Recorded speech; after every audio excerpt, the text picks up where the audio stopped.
오늘 하나님 말씀은 누가복음 6장 27절에서 28절 말씀입니다. 찾으셨으면 제가 받들어 읽겠습니다.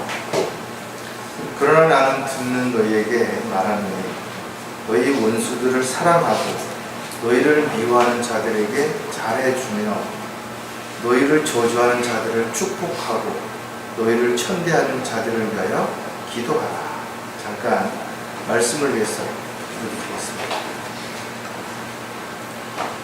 참으로 벌레만도 못한 저희들을 구원하시기 위해서 하늘 보좌를 버리시고 이 땅에 오셔서 아낌없이 생명을 내어주신 위대하신 하나님 아버지, 저희들이 그 크신 은혜와 사랑으로 인해서 구원받고 하나님의 자녀가 되었으며 또 소망 가운데 살아갈 수 있는 특권을 허락해 주셔서 참 감사를 드립니다. 저희들이 하나님의 자녀로서 어느 곳에 있든지 또 무엇을 하든지 부끄럽지 않은 모습 가운데 늘 주님을 기쁘시게 해드리는 아름다운 생애가 될 수 있도록 주님 인도해 주시고, 또 저희들이 늘 정신을 차리고 깨어있는 가운데 세상의 유혹으로부터 또 마귀의 미혹으로부터 저희들이 반드시 싸워 승리함으로 주님께 영광을 돌려드리는 그런 열매 맺는 삶이 될 수 있도록 도와주시길 간절히 바라옵나이다. 특히 저희들 힘들고 어려울 때 위로해 주시고, 저희들이 낙담하고 또 어디로 가야 될지 무엇을 해야 될지 잘 알지 못할 때 바른 길로 인도해 주시고, 또 저희들이 마땅히 해야 할 일을 알지 못한다든지 또 마땅히 하지 말아야 할 일들을 하고 있다면 즉시 저희들을 일깨워 주셔서 저희들이 돌이키고 주님 앞에 온전히 다시 회복되어서 주님을 기쁘시게 해드리는 삶을 살아가는 저희들이 될 수 있도록 도와주시옵소서. 오늘도 주님 보여주신 말씀 위에 기름 부어주시고 또 부족한 종의 입술을 주관해 주셔서 온전하게 잘 그 말씀을 선포할 수 있도록 도와주시옵소서. 다시 오실 우리 주 예수 그리스도의 이름으로 기도드렸습니다. 아담이 하나님의 명령에 불순종함으로 인해서 성과 아브라함에게 하는 나무 열매를 먹고 난 이후에 그 성품이 타락하고 또 그 타락한 성품 가운데 자녀들을 낳았기 때문에 아담 이후에 태어난 사람들은 모두 선과 악한 마음을 가지고 있죠. 그 결과 누구를 사랑할 수도 있고 또 미워할 수도 있습니다. 좋아할 수도 있고 싫어할 수도 있는 것입니다. 그러다 보니까 사람들은 뭔가 잘 되면 자기 탓이지만 그렇지 않을 때는 남을 탓하게 되고 또 현실을 불평하게 되고 또 원망하고 결과적으로는 미워하는 그런 마음으로 살아갈 수밖에 없다는 것입니다. 크게 보면 누군가를 사랑하든지 아니면 미워하든지 둘 중에 하나라는 것입니다. 여러분도 지금까지 살아오면서 한번 자신을 돌아보면 솔직히 미운 사람들이 있을 것입니다. 그 미운 사람들이 가족일 수도 있고 친구일 수도 있고 직장 동료일 수도 있고 이웃일 수도 있겠죠. 때로는 정말 믿었는데 그 사람이 자기를 배반할 수도 있고, 자기는 그런 적이 없는데 없는 말로 사람들 앞에 자기를 비방하는 그런 일들도 있을 수 있죠. 또 거짓말로 꾸며가지고 이간질을 시키는 사람들도 있을 수 있다. 배은망덕하게도 많은 도움을 받았음에도 불구하고 오히려 은혜를 배반하는 그런 사람들도 있을 수 있을 것입니다. 사랑하는 사람들을 빼앗기도 하고 자신에게 주어진 기회를 탈취하기도 하고 또 약속을 지키지 않아서 어려움을 겪게 만들기도 합니다. 다양한 오해를 만들고 문제를 만들어서 힘들게 하고 손해를 보게 만드는 사람들이 얼마든지 있을 수밖에 없대요. 사람들이 정말 미움을 받을 만한 일을 하는 사람들도 있어요. 따라서 우리는 누군가를 미워한다고 했을 때 함부로 판단하고 오해해서는 전혀 안 될 것입니다. 사람은 누구나 감정이 있죠. 또 기분이라는 것이 있기 때문에 자신이 아무리 미워하지 않으려고 해도 그 사람을 보는 순간, 또 그 사람의 이야기를 듣는 순간 기분이 나빠지고 혈압이 올라가고 가슴이 두근대고 이런 일들이 일어날 수도 있다는 거죠. 하지만 하나님께서는 미워하지 말라는 것입니다. 왜 미워하지 말라고 말씀하시는 것이냐. 저와 여러분은 하나님의 사랑을 받은 사람들, 또 그 사랑을 실천해야 할 사람들이에요. 그렇다면 하나님께서 저희들을 사랑하실 때 과연 우리는 사랑받을 만한 자격이 있었기 때문에 사랑을 받은 것인가요? 그만한 조건을 갖추었기 때문에 우리가 사랑을 받은 것인가를 한번 좀 생각해 본다면 우리가 누구를 미워할 수 있고 함부로 미워한다라고 말할 수 있겠는 것인가요? 어떻게 보면 누군가를 미워한다라는 것은 미움을 받는 사람들보다 미워하는 사람들이 훨씬 더 마음이 고통스러울 수도 있다는 것입니다. 미움은 또 다른 미움을 낳게 되는 것입니다. 미움은 개인으로 끝나는 것이 아니라 한 사람을 미워하면 그 미움이 그 가정을 미워하게 됩니다. 더 나아가서는 조직이라든지 국가의 어려움을 가져올 수 있을 만큼 미움이라고 하는 것은 마치 불이 일어나는 것처럼 순식간에 번질 수도 있다는 것입니다. 따라서 성경은 우리에게 아무리 힘들고 어려워도 아무도 미워하지 말라는 것입니다. 이것은 바로 주님께서 제자들에게 직접 하신 말씀이라는 것입니다.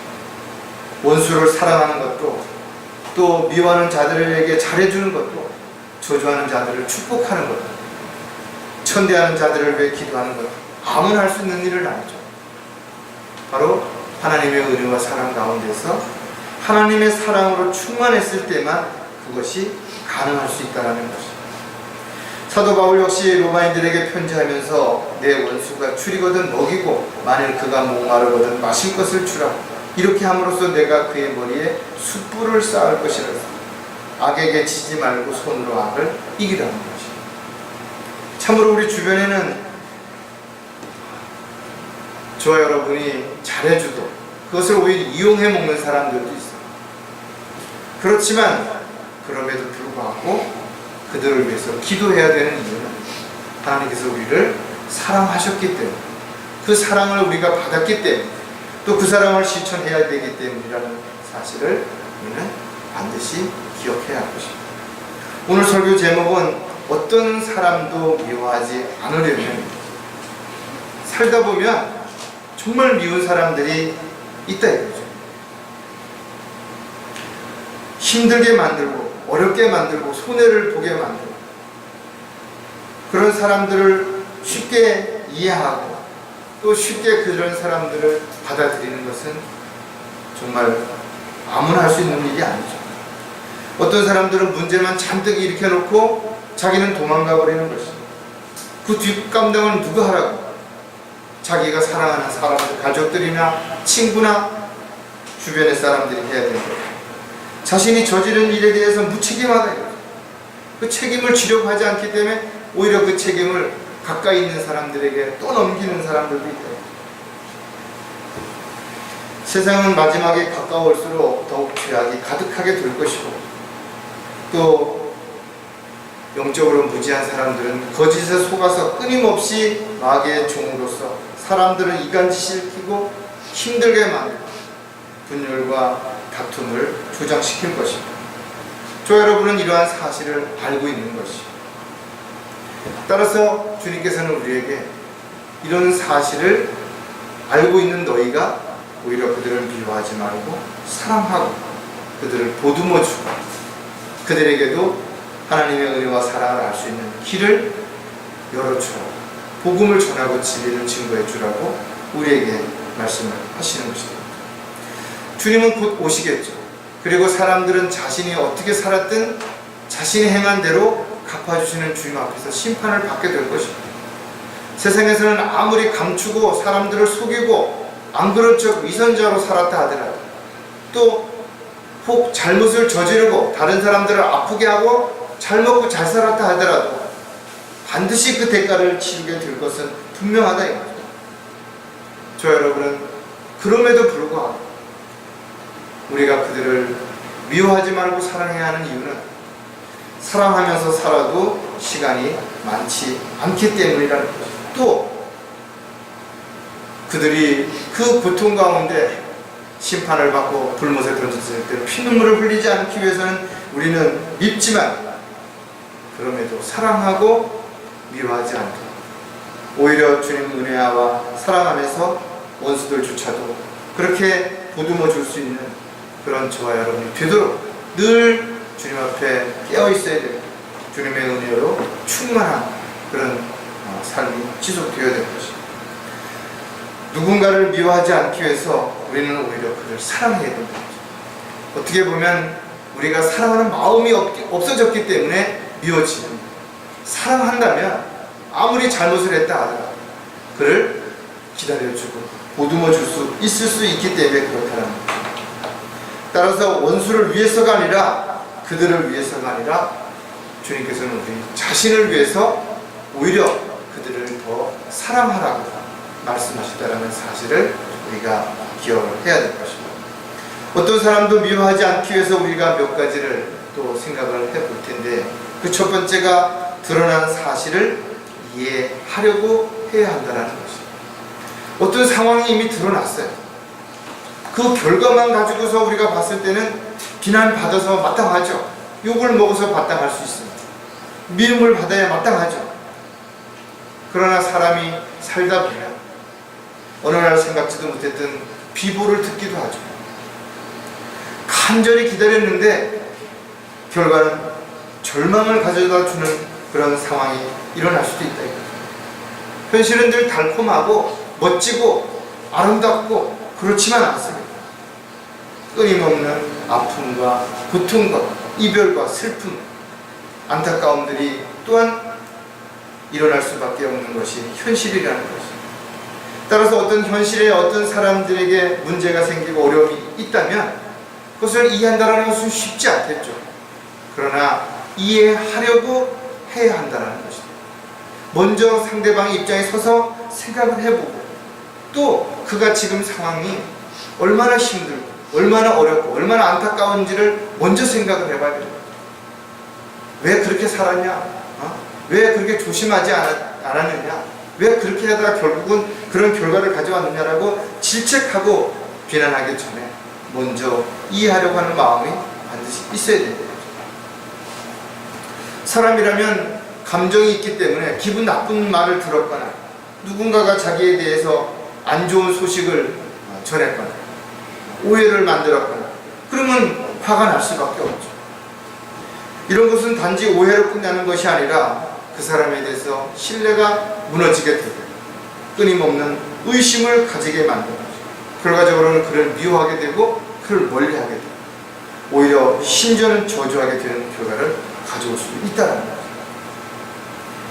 어떤 오해로 인해서 문제가 발생했다면 또 그것으로 해서 마음의 상처를 받았다면 또 그렇게 해서 너무 관계가 멀어졌다면 이것을 돌이키는 것은 결코 쉽지 않을 것입니다.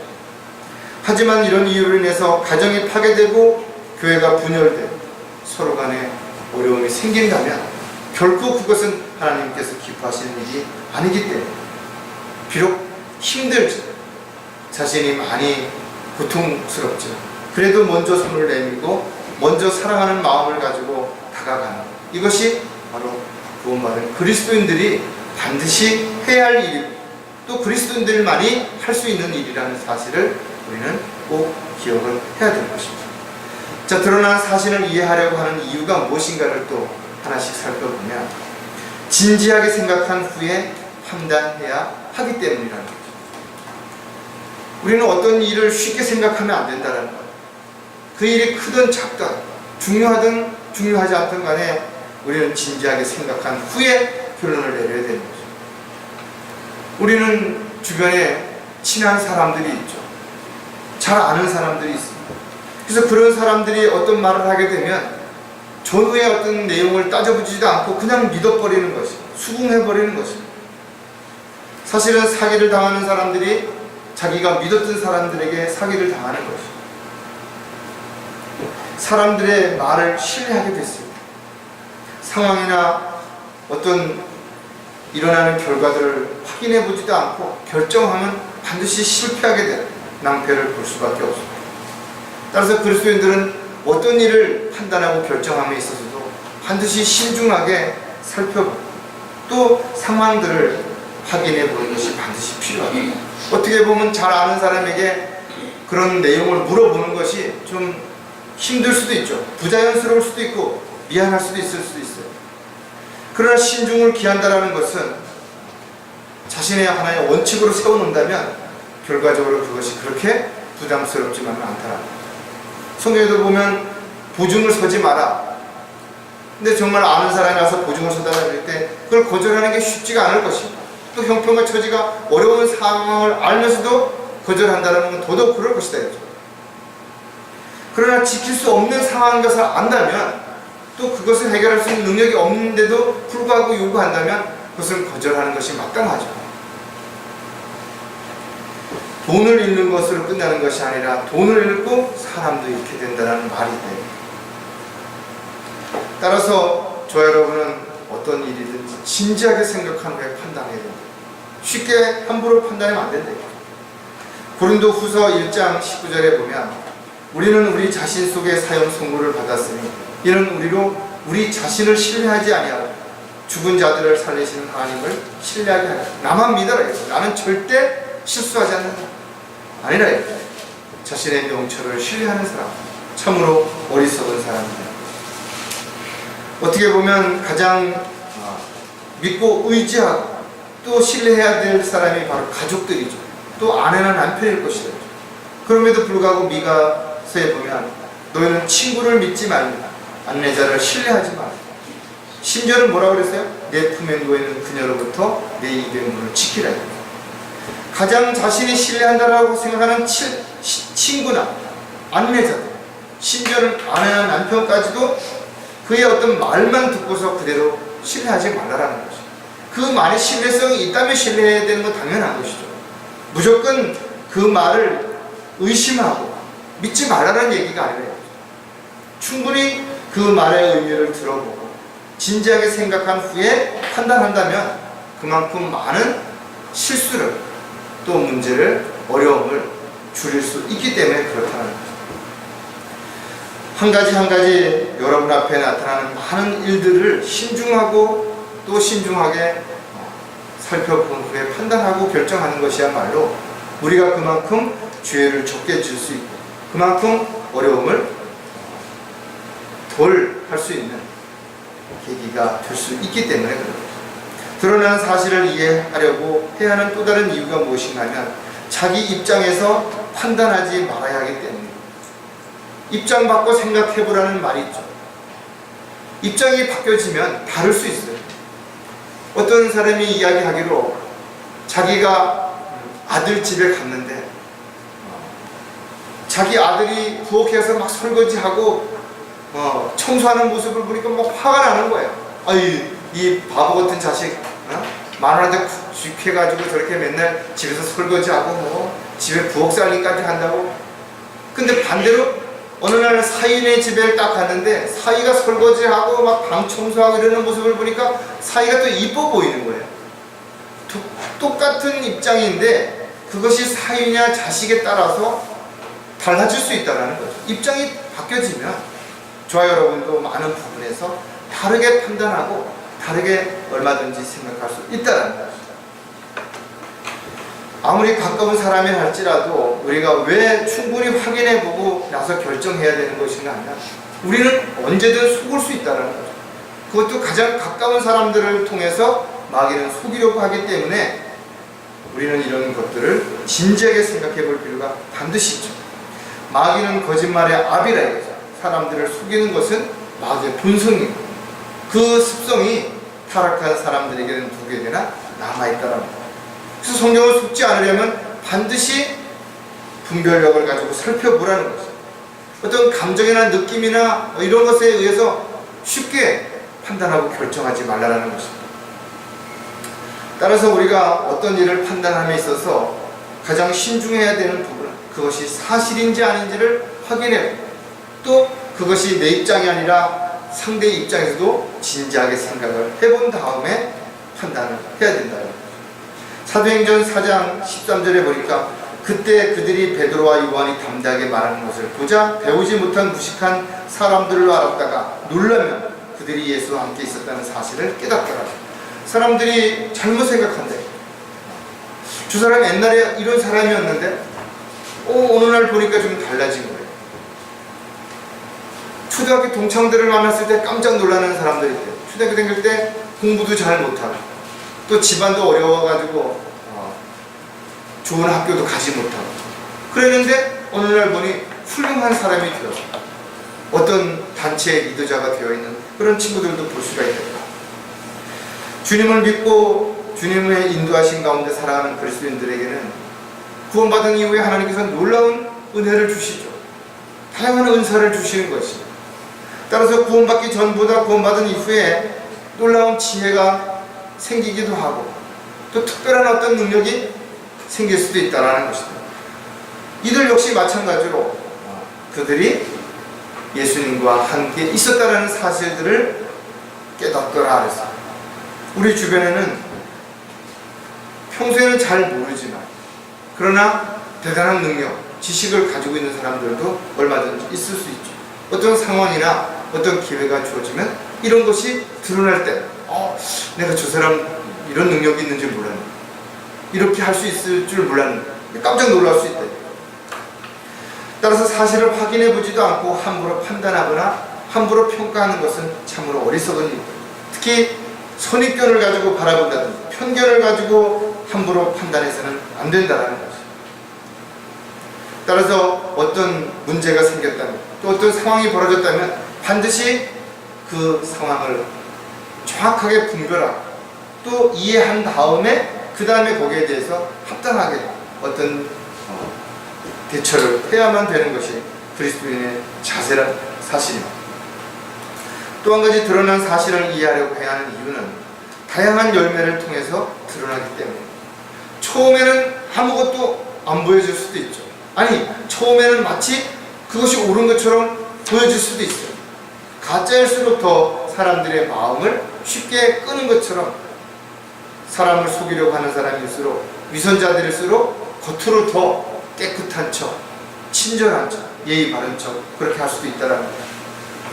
어느 시대나 보면 하나님의 사역을 방해했던 존재들이 있죠. 교회를 파괴하고 또 믿음의 형제 자매들을 실족시키려고 했던 사람들은 있어 왔다는 것입니다.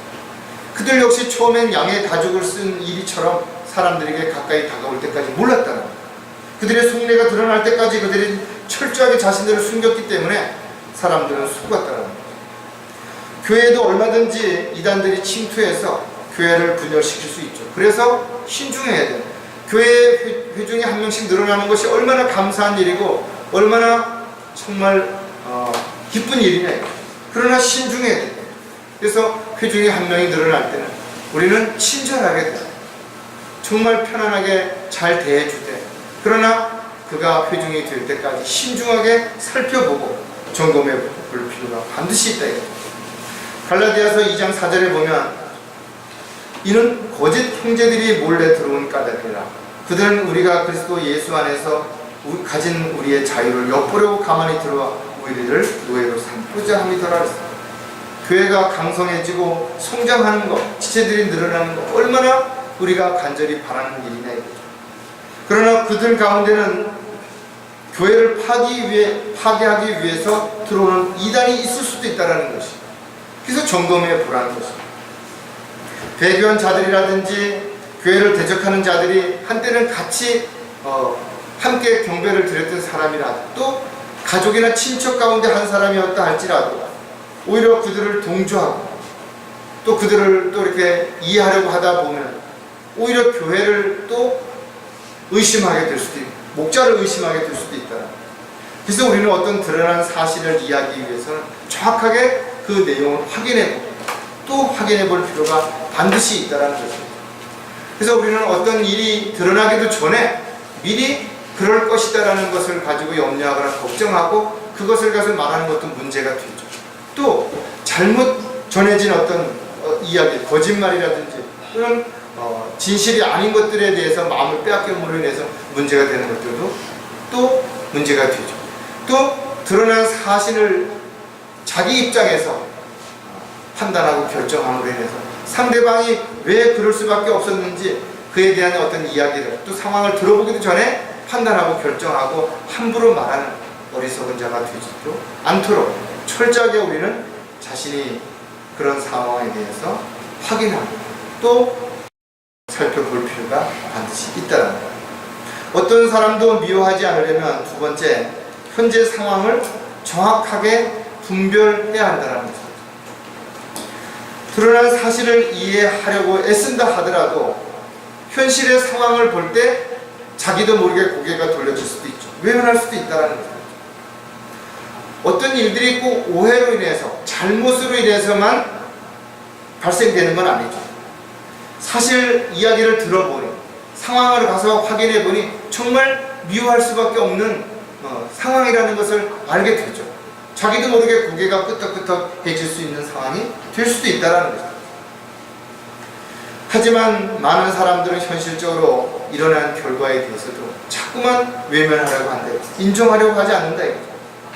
막연한 기대와 헛된 생각으로 인해서 현실을 부정하려고 한다. 그렇기 때문에 또 다른 문제가 양상되는 것이고 오해가 또 생각날 수도 있다는 거죠. 여러분들은 가족을 잘 안다고 생각할 수도 있어요.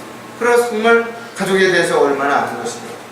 여러분은 친구를 잘 이해한다고 생각할 수도 있다. 그러나 어떨 때 보면 친구가 이런 사람이었나, 정말 낯선 사람처럼 처음 만난 사람처럼 그렇게 느껴질 수도 있다는 것입니다. 어떻게 보면 우리는 가족의 입장에 서서 생각하고 부모 입장에서 자식의 입장에 서서 생각하고 또 이해하려고 한다라고 말할지 모르겠지만 그러나 실질적으로 그렇지 못하다. 대부분이 자기 중심, 자기 입장에서 생각하고 판단하고 그렇게 하는 거예요. 내가 이렇게 하면 상대가 이렇게 생각하겠지, 좋아하겠지, 이해하겠지 이렇게 생각할 수도 있다는 거죠. 사실 우리가 가족을 이해한다는 것도 어려운데 일주일에 한두 번 만나는 또 몇 번 만나는 그런 지체들을 그 형편과 처지를 다 이해한다는 것은 사실은 어려운 게 아니라 좀 불가능할 수도 있죠. 그래서 우리는 결과적으로 드러나는 몇 가지만 가지고서는 모든 걸 판단하고 결정을 내릴 때가 얼마든지 있다는 거죠. 그래서 우리가 좀 신중해야 되고 더 상황을 올바르게 잘 분별해야 되는 이유가 여기 있다는 거죠. 내가 알고 있는 것과 다를 수도 있다는 거죠. 비슷한 것처럼 보이지만 전혀 결과로는 다르게 나타날 수도 있기 때문에 그렇다는 거죠. 상대를 이해하지 못하게 되면 자신과 다르다는 이유 때문에 그를 미워할 수도 있어요. 화를 낼 수도 있고 그가 바보처럼 느껴질 수도 있다. 또 자신과 같은 것을 좋아하지 않는다는 이유 때문에 그 사람에 대해서 괜히 편견을 갖거나 싫어할 수도 있다는 것입니다.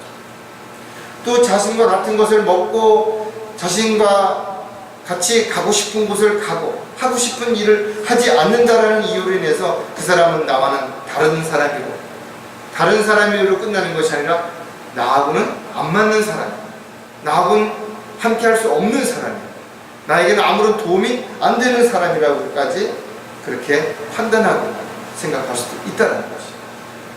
사람들마다 처해 있는 입장과 형편과 처지는 다 다르다는 것입니다. 비슷해 보이다 하더라도 다른 것입니다. 어떻게 보면 그런 것들 때문에 더 힘들고 어려울 수도 있습니다. 저 사람은 나를 잘 알으니까 나를 이해해 주겠지. 그런데 사실은 잘 이해를 못 해주는 거예요. 그럴 때는 화가 나기도 하고 속상하기도 하죠. 특히 그것이 가족들일 때 더더욱 그렇다 했죠. 가족이니까 이해하겠지, 가족이니까 기다려주겠지, 가족이니까 용서하겠지. 그러는데 오히려 그렇지 않을 때 더 속상하고 또 화가 나고 또 반대로 미워질 수도 있다는 것이죠. 따라서 우리는 현재 상황을 정확하게 분별해야만, 그리고 그 정확한 상황을 분별한 상황에서부터 시작을 해야만 우리가 서로에 대한 부분들을 더 많이 이해할 수 있고 더 많이 그 상황에서 배려할 수 있게 된다. 자, 현재 상황을 정확히 분별해야 하는 이유를 또 몇 가지 살펴볼 텐데, 첫 번째가 거짓 위장술에 속을 수 있기 때문이다. 참 안타깝죠? 겉으로는 웃으면서 속으로는 칼을 가지고 다가오는 사람들이 있다.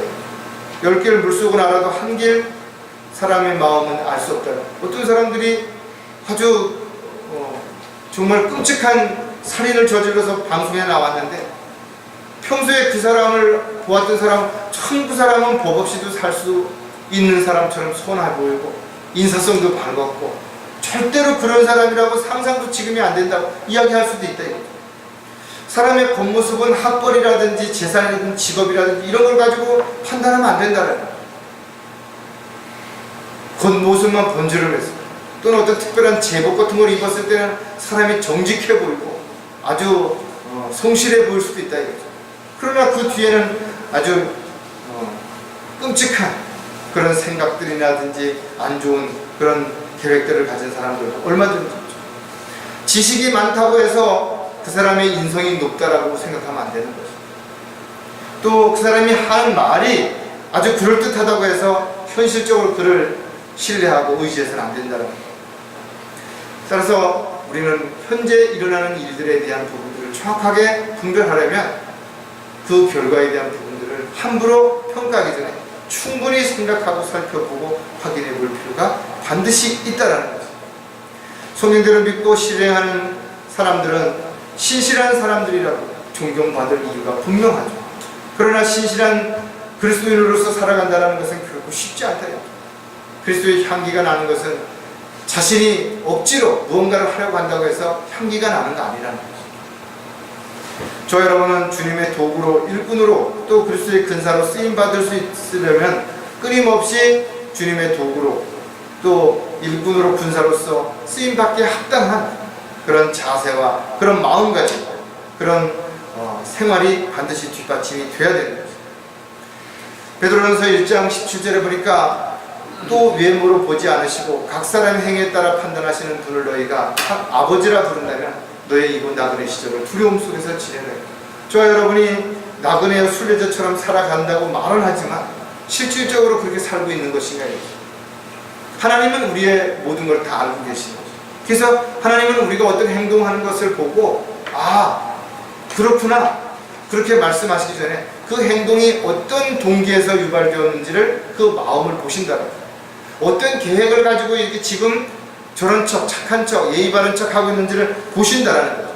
그래서 그리스도인들은 나그네 시절을 어떻게 보내야 돼요? 두려움 가운데 보내는 거죠. 나그네로 살아가는 것만으로 끝나는 게 아니라는 거죠. 이 세상에 미련을 두지 않고 사랑하지 않고 어떤 데 마음 뺏기지 않고 살아가는 걸 끝나는 것이 아니라 하나님을 두려워해야 된다. 왜? 자기 마음의 계획이라든지 이것까지도 주님은 다 알고 계시기 때문에 그렇다는 거죠. 베드로는 그리스도인들이 어떻게 살아가는지에 대한 부분을 제시해주고 있는 것이죠. 지역교회 안에서 우리는 지체들과 함께 주님을 섬기고 주님의 도구로 일꾼으로 쓰임받을 때 또 하나님의 자녀로 살아가는 그 가운데서 드러나는 열매들이 어떻게 맺어지는 것인가를 분명하게 알아야 되는 것이죠. 또 그렇게 맺어지는 열매들이 거짓으로 사람들을 속이기 위한 하나의 행위가 돼서는 안 된다는 것도 우리는 분명하게 알아야 할 것입니다. 저 여러분은 다양한 지체들을 통해서 때로는 도움을 받기도 하고 도움을 주기도 하죠. 때로는 나의 모난 부분이 깎여지기도 하고 또 나의 어떤 부분들이 다른 지체들의 모난 부분을 깎기 위해서 쓰임을 받을 수도 있다는 것입니다. 따라서 저 여러분은 늘 사람이 아니라 하나님을 두려워하는 가운데 하나님만을 기쁘시게 해드리는 삶을 살아가고자 하는 그 마음이 항상 중심에 있어야 되는 것입니다. 특히 지체들을 우리가 사랑하는 마음으로 또 섬기고 배려하고 이해하는 마음, 그렇게 살아갈 때 우리는 다양한 오해를 일어나게 하지 않는, 또 서로에게 상처와 아픔을 주지 않는 결과를 가져올 수 있다는 것. 현재 상황을 정확하게 분별해야 하는 또 다른 이유는 현재의 상태를 충분히 고려해야 하기 때문이라는 것. 사람마다 분명히 입장과 형편과 처지가 다르다는 것은 생각하는 것, 할 수 있는 것도, 또 기다릴 수 있는 능력도, 모든 것들이 다 다르다는 것. 그러니까 자신의 입장에서 쉽게 왜 저걸 못하지? 왜 저걸 안 하지? 왜 저렇게 하지? 이렇게 해서는 안 된다는 거죠. 때로는 여러분이 누군가를 도와주려고 했던 것이 오히려 그 사람에게는 그것이 힘이 상처가 되고 힘들게 만들고 어렵게 만드는 경우도 있을 수 있다는 거예요. 그래서 도와주는 것도 함부로 해서는 안 돼요. 충분히 기도한 후에 정말 하나님께서 원하시고 기뻐하시는 일인지를 충분히 살펴본 후에 그렇게 해야 되는 거죠. 저와 여러분은 끊임없이 교제를 통해서 상대가 어떤 입장에 처해 있는지를 충분히 알고 이해하고 그 다음에 내가 도울 수 있는 일이 무엇인지를 정확하게 알아서 그 일을 정말 사랑하는 마음으로 해야 됩니다. 그렇지 않는다면 오히려 그것이 상대방에게 힘들게 만들고 어려움을 줄 수도 있다는 사실. 로마서 12장 11절에 내게 주신 은혜로 인하여 너희 중 각 사람에게 말하는 자신에 대하여 마땅히 생각할 그 이상의 생각을 품지 말고 다만 하나님께서 각 사람에게 나눠주신 믿음의 분량에 따라 건전하게 생각하라. 각 사람의 믿음의 분량이 다른 것이다. 할 수 있는 역할이 다르다는 것이다. 오히려 지나친 간섭은 상대를 힘들게 만들죠. 사랑이라는 어떤 그런 말 앞에다가 지나친 간섭 또는 어떤 집착 이런 것들은 오히려 상대를 힘들게 만들고 필요 이상으로 말을 많이 해주는 것도 힘들게 만드는 거죠. 또 많이 도와주는 것들도 마찬가지입니다. 그래서 모든 부분들을 적절하게 형편과 처지에 맞게끔 균형과 조화에 맞게끔 그 상황에 맞게끔 그렇게 하기 위해서는 반드시 지혜가 필요한 거죠. 그런 지혜는 땅에서 오는 것이 아니라 위로부터 오는 지혜라는 사실도 우리는 반드시 알아야 할 것입니다. 현재 상황을 정확하게 분별해야 하는 또 다른 이유는 하나님의 말씀을 근거로 분별해야 하기 때문입니다. 하나님의 말씀을 근거로 해야 한다는 것입니다. 우리가 모든 것을 판단하고 결정할 때 대부분은 많은 사람들의 입장이나 바라는 것에 초점을 맞추죠. 그래서 사회 통념상 그렇다든지 지금의 추세가 그렇다든지 요즘의 가치가 그렇다든지 이렇게 말할 수 있다 이거죠. 그러나 모든 사람들이 좋다 한다 하더라도 성경에서 그렇지 않다라고 말한다면 그리스도인들은 그렇지 않다라고 말해야 되는 거죠. 수많은 사람들이 다양한 종교를 믿고 있고 자신들이 믿고 있는 종교가 최고라고 자랑한다 할지라도 그 사람들이 주장하는 것이 무엇이라고 하더라도 하나님을 믿고 구원받은 그리스도인들은 그것을 따르지 않는다는 것입니다. 따라서 무엇을 판단하고 결정하는 근거는 그리스도인들에게는 오직 최종 권위가 되는 성경에 있다는 사실입니다. 야고보서 2장 8절에 너희가 정녕 성경대로 내 이웃을 내 자신과 같이 사랑하라는 왕의 법을 지키면 잘하는 것입니다. 내 이웃을 내 자신과 같이 사랑하라 이것이 뭐예요? 두 번째 계명이라는 거죠. 하나님을 사랑하는 것이 첫 번째 계명이라면 두 번째 계명은 내 이웃을 내 자신과 같이 사랑하라는 것이고 이것이 구약의 율법의 집약이 된 새 계명이 바로 이것이라는 거죠. 그리고 이것이 하나님께서 예수님을 통해서 우리에게 주신 말씀이죠. 즉 왕의 법이라는 것입니다. 오늘날 많은 사람들이 자기네 교단이나 교파가 정통적이다 또 어떻다라고 자랑하기도 하고 또 자신들의 역사라든지 또 자신의 교회 숫자를 앞세워서 자신들만이 옳다라고 주장하는 사람들이 있다 이거죠. 하지만 지금도 그들은 끊임없이 분열되고 또 다른 교단과 교파들이 생겨나고 있다는 것. 중요한 것은 성경이 무엇이라고 말하는 것인가, 하나님의 말씀에 무엇이라고 약속하고 있는 것인가가 중요하다는 것입니다. 시대가 바뀌고 사람들의 생각이 바뀌고 또 사람들이 추구하는 것이 달라졌다 하더라도 하나님의 약속은 절대로 바뀌지 않는다는 것입니다. 따라서 그리스도인들은 성경을 통해서 모든 것을 분별하고 또 판단하고 결정하고 실행에 옮겨야 됩니다. 주님의 명령에 순종하고 주님을 기쁘시기 위해서 자신을 온전히 헌신하는 그런 삶을 살아가는 사람들은 현재 일어난 상황을 정확하게 분별할 수 있는 영적인 분별력을 성령을 통해서 가지고 있다는 것입니다. 자, 마지막으로 어떤 사람도 미워하지 않으려면 불쌍히 여기는 따뜻한 마음으로 대해야 한다는 것입니다. 아무리 이해하려고 해도 또 현재 상황을 보면 화가 나고 미워지는 사람이 있다라고 우리가 생각한다면 어떻게 할 것이냐. 그런 사람들은 어떻게 해야 되냐. 궁휼한 마음, 불쌍히 여기는 마음은, 누군가를 돌봐주는 마음은 아무에게나 있는 거 아니에요. 하나님의 자비를 받은 사람들에게만 이것이 가능하다.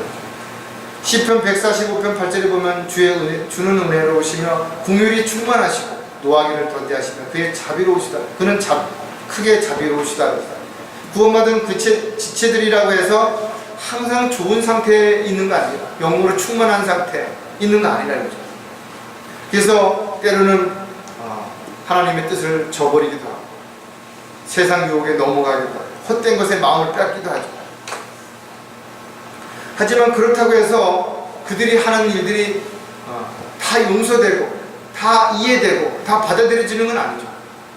하지만 그가 자신이 잘못했다고 용서를 구한다면 용서해 주라는 거죠. 비록 용서받을 만한 자격이나 조건을 갖추지 못했다 하더라도 그가 정말로 그렇게 뉘우쳤다면 7번씩 여러 번 똑같은 일이 반복된다. 70번이 반복된다. 그렇게 해주라는 거다. 누군가를 불쌍히 여기는 마음 아무나 가질 수 있는 것은 분명 아니라는 것입니다. 왜냐하면 그 불쌍히 여기는 마음 뒤에는 반드시 그를 도와주는 마음도 뒤따르기 때문에 그렇다는 거예요. 누군가를 도와준다는 것은 그만큼 자신의 주머니가 줄어드는 거라는 거죠. 그만큼 자신이 어려움을 감당해야 되는 거죠. 또 필요한 부분들을 채워줄 만큼 자기는 그만큼 고통과 어려움이 감수해야 되는 부분들도 있기 때문에 사랑한다면 사랑하는 사람을 위해서 많은 것을 포기할 수 있죠. 자신이 하고 싶은 것 다 하고 원하는 것 다 얻으려고 하면서 그 사람을 사랑한다라고 말하는 것은 거짓이다. 진심으로 그렇게 말할 수 없거든요.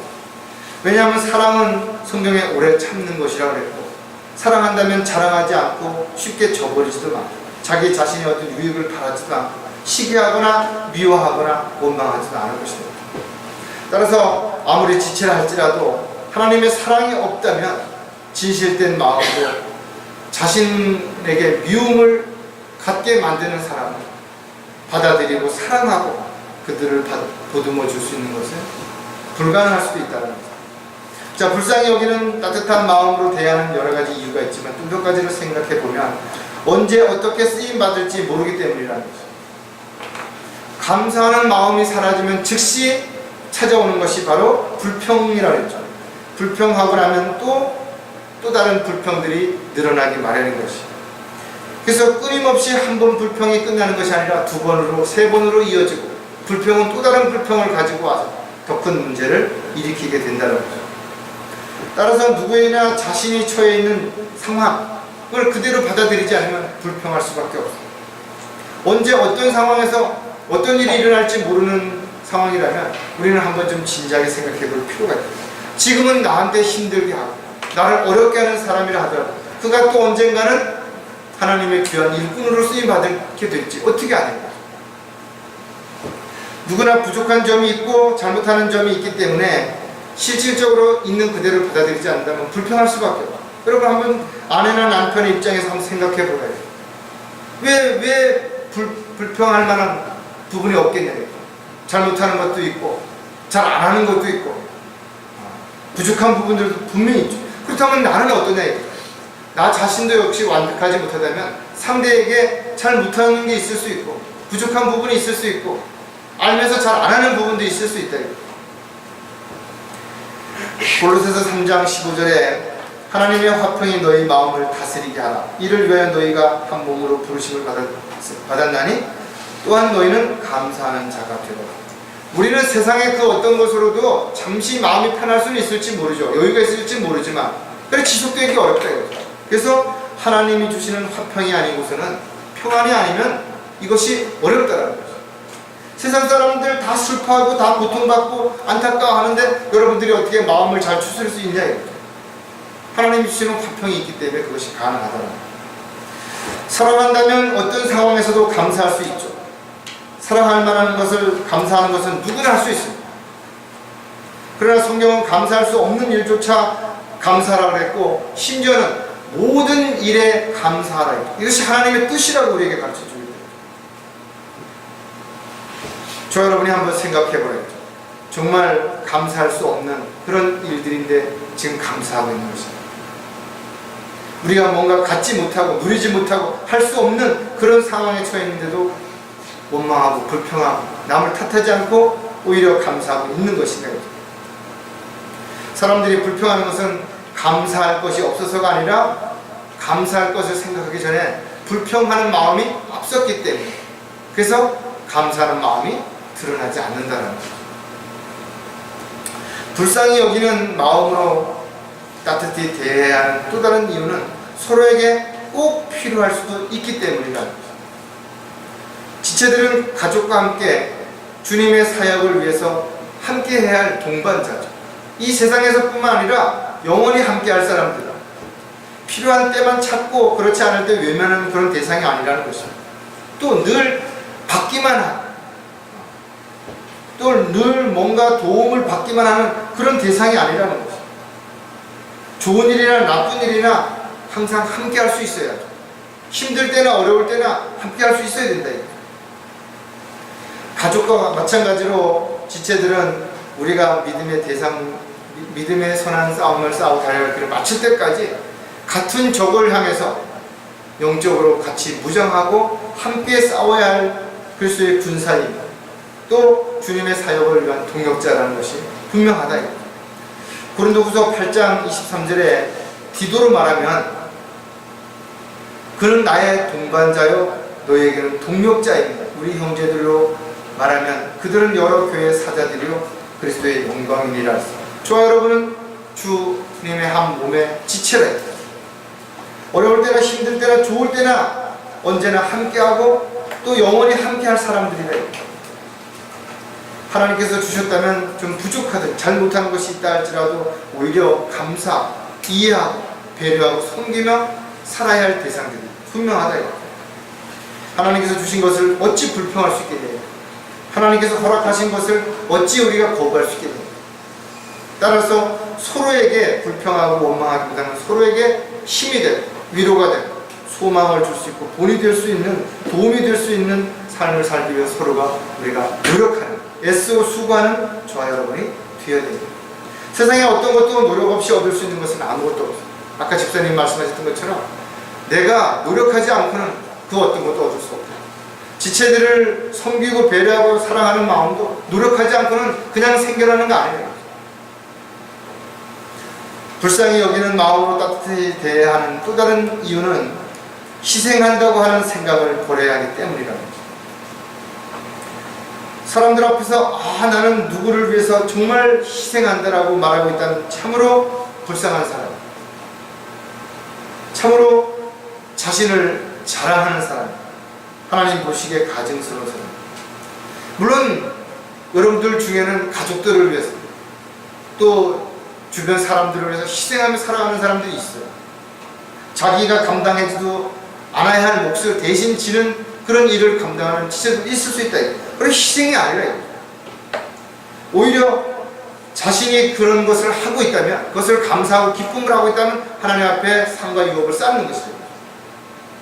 흔히들 어머니들이 자식을 위해서 온갖 어려움을 다 감수하면서 자식들을 키우죠. 뒷바라지 한다 이거죠.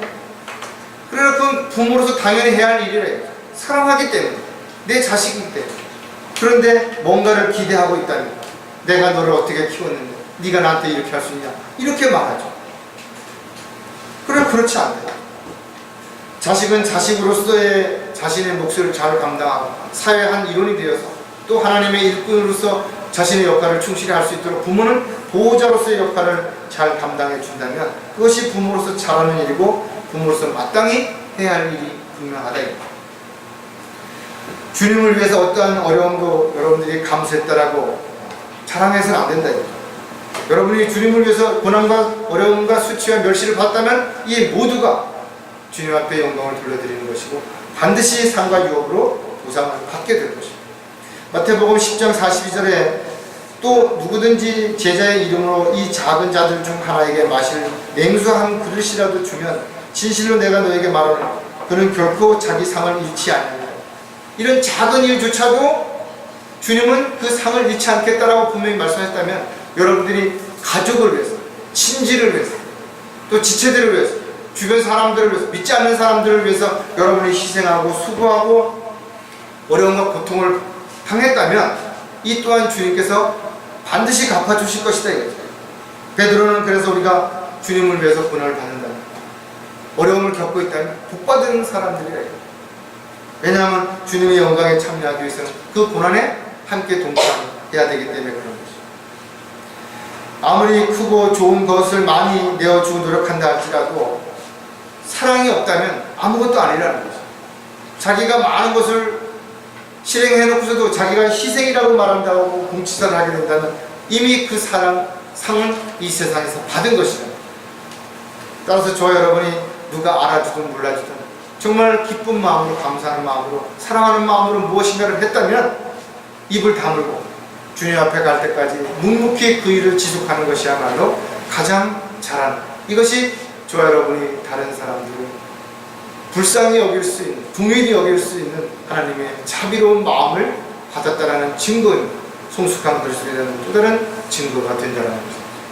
다시 한번 저와 여러분이 어떤 상황에, 어떤 처지에 있다 하더라도 그 누구도 미워하지 말고 오히려 그들을 불쌍히 여기고, 그들도 하나님의 은혜와 사랑을 알고 똑같이 여러분과 같이 누군가를 사랑하고 미워했던 사람들을 용서하고 사랑할 수 있는 사람이 될 수 있는 그런 삶을 가질 수 있도록 끊임없이 저 여러분이 노력하는 기회가 됐으면 좋겠습니다. 기도하겠습니다. 하나님 아버지, 참으로 감사를 드립니다. 오늘도 저희들에게 가르쳐주신 말씀을 통해서 저희들이 어떤 상황에 있다 하더라도 또 어떤 처지에 있는 사람이라 할지라도 그들을 미워하기보다는 오히려 그들을 사랑하고 또 그들에게도 하나님의 사랑을 전할 수 있는 그런 삶을 살아가는 하나님의 종이요 일꾼이 될 수 있도록 도와주시옵소서. 다시 오실 우리 주 예수 그리스도의 이름으로 기도드립니다.